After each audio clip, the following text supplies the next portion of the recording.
Israel routinely exploits archaeology for political purposes to justify its ownership of the Holy Lands. It hypes its own antiquities, often frauds, while destroying artifacts from history viewed as a political threat.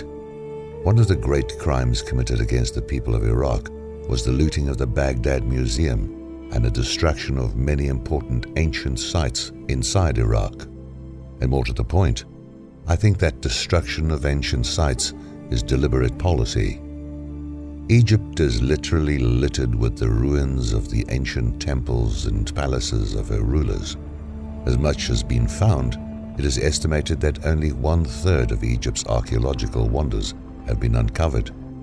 A newly discovered temple was uncovered while digging a sewer line, and a cache of finely preserved mummies was literally stumbled over by a cow in a pasture. All of this wealth of archaeological treasures must, of course, annoy Israel.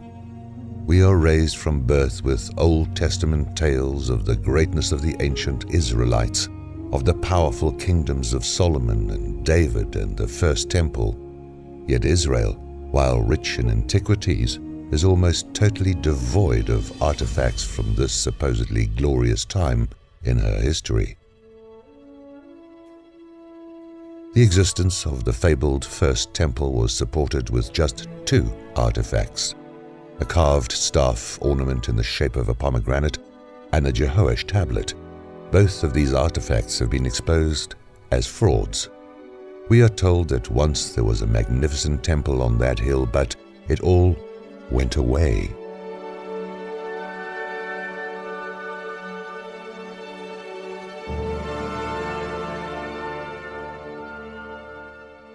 The wonders emerging from the soil of Egypt, Iraq, and Iran serve as a constant reminder that ancient buildings of such a scale as we are told simply do not vanish without a trace. There is considerable reason to suspect that the tales told in the Old Testament are just that, tales. The Bible is not science. It is the collected stories of a primitive tribal people telling each other just how important they are. And like fishermen talking about the one that got away, or Ramesses with his temple carvings of the did not really happen victory over the Hittites at Kadesh, the writers of the ancient testaments assumed that the people they were telling stories to had no way to verify the claims for themselves, so embellishment was a low-risk activity. We do know from the available archaeological evidence that the Exodus probably happened to the Hyksos, not the Israelites. We know that the story of Moses is suspect because no Egyptian princess would hide a Hebrew child inside Pharaoh's household and then give the kid a Hebrew name. Moses is actually an Egyptian title meaning prince and is included in the names of many pharaohs' names such as Tutmosis, Ahmoses, Rahmoses or Ramesses, etc. Likewise, the story of Masada may be less than accurate. The remains found on the mountain were buried with pig bones, something no proper Jewish funeral would tolerate, which suggests that the bodies found and venerated as heroes of ancient Judea were actually those of dead Romans. But a good story is a good story, and the writers of the ancient texts were probably not thinking much further into the future than the guys who pen the celebrity dates space alien stories you see at supermarket checkout lines. The fact that the celebrity is a real person does not prove the space alien exists. It's just a story. Given enough time, even a simple story written in jest can take on a life of its own. Scientology began as a bet between 2 science fiction writers. Look how widespread that has become in just a short time. But over time, entire religions with attendant wealth and power structures have been built on the premise that these Old Testament stories really happened exactly as written.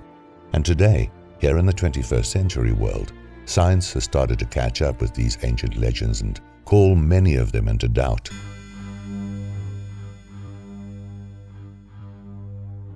So for a nation that justifies its existence on the writings of the Torah, The plethora of sites and artifacts confirming the ancient histories of Egypt must seem a dire political threat for a nation whose own ancient history seems to have left little, if any, traces at all. In that context, the strangest behavior of the US military, which posted guards around the Iraq oil ministry while leaving the Baghdad Museum unguarded, suddenly starts to make sense. So does the intentional targeting of Palestinian antiquities and the theft of their cultural treasures. If the supporters of a very insecure nation decide that leveling the archaeological playing field is preferable to allowing the obvious disparity in artifacts to remain visible to the world. In an attempt to attach ancient Israel to present-day Jerusalem, Israeli authorities continue the attachment of spurious labels to holy basin landmarks while claiming the falsification is due to the Byzantines, who got it all wrong. King David's tower's earliest remains were constructed several hundred years after the Bible dates David's reign. It is now an obvious Islamic minaret. King David's citadel earliest remains are from the Hasmonean period, 200 BC. The citadel was entirely rebuilt by the Ottomans between 1537 and 1541. King David's tomb, located in the Dormition Alley, is a cloth-covered cenotaph, no remains, that honors King David. It's only an unverified guess that the casket is related to David.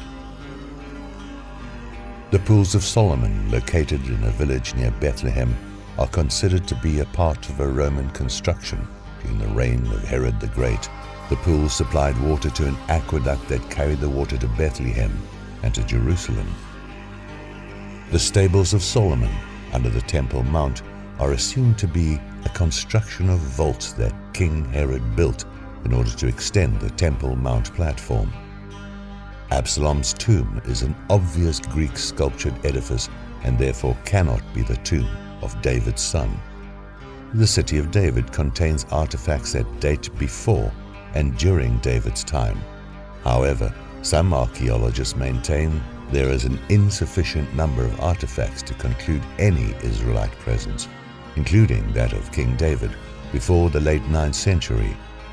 In any case, any Israelite presence must have been in a small and unfortified settlement. The Jerusalem Archaeological Park within the Old City, together with the Davidson Exhibition and Virtual Reconstruction Center, also tell the story. Promising to reveal much of a Hebrew civilization, the museum shed little light on its subject. The Davidson Center highlights a coin exhibition, Jerusalem bowls and stone vessels. The archaeological park in the Old City contains, among many artifacts, Herodian structures, ritual baths, a floor of an Umayyad palace, a Roman road, Ottoman gates, and the facade of what is termed Robinson's Arch, an assumed Herodian entryway to the Temple Mount. The exhibitions don't reveal many, if any, ancient Hebrew structures or institutions of special significance. Reliable archaeologists, after examining excavations that contain pottery shards and buildings, concluded that archaeological finds don't substantiate the biblical history of Jerusalem and its importance during the eras of a united Jewish kingdom under David and Solomon. Margaret Steiner, in an article titled "It's Not There, Archaeology Proves a Negative in the Biblical Archaeology Review," July-August 1998, states, "From the 10th century BCE, there is no archaeological evidence that many people actually lived in Jerusalem, only that it was some kind of public administration center. We are left with nothing that indicates a city was here during their supposed reigns of David and Solomon. It seems unlikely, however, that this Jerusalem was the capital of a large state, the United Monarchy, as described in biblical texts."